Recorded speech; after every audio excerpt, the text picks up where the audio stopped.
We'll guide you through how to fix Discord no root RTC connecting. If you find this useful, then consider subscribing and liking the video. When you try to join a voice channel but Discord gets stuck saying RTC connecting, first open Discord and click on user settings.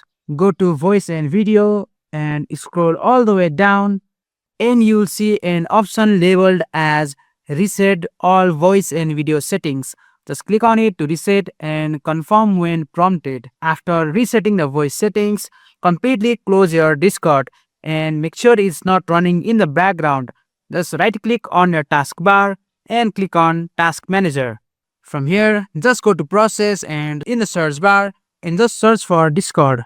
And just right click on the background process and click on End Task. This ensures Discord is fully closed before restarting it. Another helpful step is clearing your DNS cache. Just go to your Windows search bar and search for command prompt. You can just type cmd and run it as an administrator. And in the command prompt, just type the following command. Type ipconfig/flushdns and hit enter. This clears cached network data that may be causing connection issues.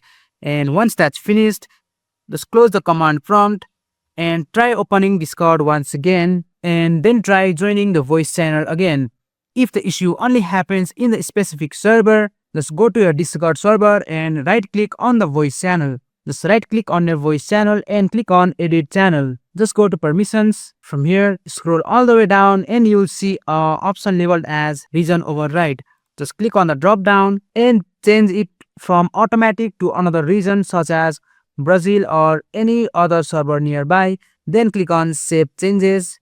If none of these steps work, you can just uninstall the Discord and reinstall it again and try joining the voice call once again. If you find this guide useful, please subscribe to GuideRealm and I'll see you in the next one.